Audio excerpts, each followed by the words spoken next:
ലോക്സഭാ തിരഞ്ഞെടുപ്പ് പടിവാതിൽക്കൽ എത്തി നിൽക്കെ ഉണ്ടായ മറ്റൊരു വിവാദം CPM-നെ കണ്ണൂരിൽ പ്രതിരോധത്തിലാക്കുന്നു. ദിവസങ്ങൾക്ക് മുൻപ് തിരുവനന്തപുരത്ത് നടന്ന കേരള സർവകലാശാല കലോത്സവത്തിൽ കോഴ ആരോപണം നേരിട്ട് SFI പ്രവർത്തകരുടെ ക്രൂരമർദ്ദനത്തിനിരയായ കണ്ണൂരിലെ PN ഷാജി ജീവനൊടുക്കിയ സംഭവത്തിലാണ് ഇപ്പോൾ CPM രാഷ്ട്രീയ പ്രതിരോധത്തിലായിരിക്കുന്നത്.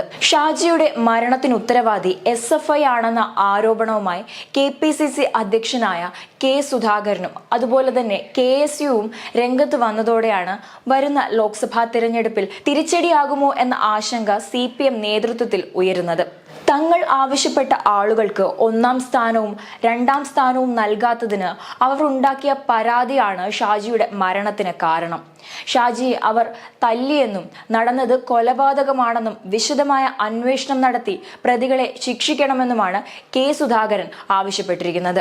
അതല്ലാത്ത പക്ഷം ഇവിടെ ഒരു കലാപം പൊട്ടിപ്പുറപ്പെടുമെന്ന താക്കീതും നൽകിയിരുന്നു. SFI ഗുണ്ടകളെ ഇറക്കി നാട് കുട്ടിച്ചോറാക്കാൻ സമ്മതിക്കില്ല. കേരളത്തിൽ SFIയുടെ കിരാത കൊലപാതകങ്ങൾ നടക്കുകയാണ്. കഴിഞ്ഞ കുറെ മാസങ്ങളായി കേൾക്കുന്നതെല്ലാം SFIയുടെ കൊലപാതകങ്ങളെ കുറിച്ചുള്ള വാർത്തകളാണെന്നും K സുധാകരൻ കുറ്റപ്പെടുത്തി. എന്നാൽ ഷാജി അടക്കമുള്ള 3 പ്രതികളെയും SFI പ്രവർത്തകർ മർദ്ദിച്ചുവെന്നും ഇല്ലെന്നുമുള്ള വാദങ്ങൾ ഉയർന്നു കേൾക്കുന്നുണ്ട്. ഷാജി, ജോമറ്റ്, സൂരജ് എന്നിവരെ 8-ന് യൂണിവേഴ്സിറ്റി കോളേജിലെ ഇടിമുറിയിൽ കൊണ്ടുപോയി സംഘാടക സമിതി അംഗങ്ങളായ SFIക്കാർ മർദ്ദിച്ച് അവശരാക്കിയതായാണ് ആരോപണം ഉയരുന്നത്. ഇതിനുശേഷം അടുത്ത ദിവസം ഉച്ചയോടെയാണ് പോലീസിന് കൈമാറിയത്. എന്നാൽ പോലീസിന് കൈമാറുമ്പോൾ തങ്ങൾ നിരപരാധികളാണെന്ന് മാത്രമാണ് ഇവർ മാധ്യമങ്ങളോട് പ്രതികരിച്ചത്. SFIക്കാർ മർദ്ദിച്ചതായി ഇവർ പറഞ്ഞിരുന്നില്ല.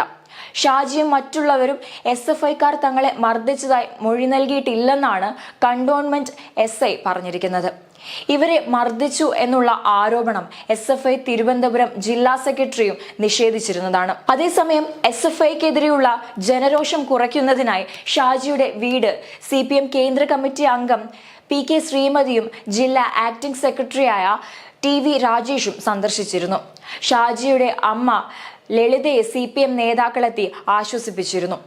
കലോത്സവ സംഘാടക സമിതിക്ക് വിദ്യാർത്ഥികൾ നൽകിയ പരാതിയാണ് പോലീസിന് കൈമാറിയതെന്നും K സുധാകരന്റെ ആരോപണം വില കുറഞ്ഞതാണെന്നും PK ശ്രീമതി ഇതിനുശേഷം മാധ്യമപ്രവർത്തകരോട് പ്രതികരിച്ചിരുന്നു. ഷാജിയുടെ മരണത്തിന് സർക്കാർ ഊർജിതമായ അന്വേഷണം നടത്തുമെന്നും PK ശ്രീമതി പറഞ്ഞു. പോലീസ് നടത്തുന്ന അന്വേഷണത്തിലൂടെ സത്യാവസ്ഥ പുറത്തു വരട്ടെയെന്നും CPM കണ്ണൂർ ജില്ലാ ആക്ടിംഗ് സെക്രട്ടറി TV രാജേഷും പറഞ്ഞിരുന്നു. എന്നാൽ ഷാജിയെ കുടുക്കിയത് ചില സുഹൃത്തുക്കളാണെന്നാണ് സഹോദരൻ അനിൽകുമാർ ആരോപിക്കുന്നത്. സർവകലാശാല കലോത്സവത്തിൽ സഹായിക്കണമെന്നാവശ്യപ്പെട്ടുകൊണ്ട് ചിലർ സമീപിച്ചതായി തന്നോട് പറഞ്ഞെന്നാണ് സഹോദരൻ വെളിപ്പെടുത്തിയിരിക്കുന്നത്. അതുപോലെ 35 കൊല്ലമായി നൃത്തമെന്ന ചിന്ത മാത്രമായിരുന്നു ഷാജിക്ക് എന്നാണ് ബന്ധുക്കൾ അദ്ദേഹത്തെക്കുറിച്ച് പറയുന്നത്. അതുപോലെ ആർക്കും യാതൊരു പരാതികളും അദ്ദേഹത്തെക്കുറിച്ച് ഇല്ലായിരുന്നുവെന്നും ഒരു ബന്ധു പറഞ്ഞു. എന്നാൽ ഷാജിയെ അതിക്രൂരമായ മർദ്ദനത്തിന് ഇരയാക്കിയെന്ന ആരോപണത്തിൽ തന്നെ ഉറച്ചു നിൽക്കുകയാണ് കുടുംബം. നീതിക്കായി സിദ്ധാർത്ഥിന്റെ കുടുംബം ഗവർണറെ സമീപിക്കുകയും VC ഉൾപ്പെടെ പുറത്താക്കുകയും ചെയ്തിരുന്നു. ഈ ഒരു പ്രതീക്ഷയുടെ പുറത്താണ് നീതി തേടി ഗവർണർ ഡോക്ടർ ആരിഫ് മുഹമ്മദ് ഖാന് പരാതി നൽകാനായി ഷാജിയുടെ കുടുംബം തീരുമാനിച്ചിരിക്കുന്നത്. ഇതോടെ ഷാജിയുടെ ആത്മഹത്യ രാഷ്ട്രീയ പ്രചാരണത്തിനായി ഉപയോഗിക്കുകയാണ് കോൺഗ്രസും BJPയും.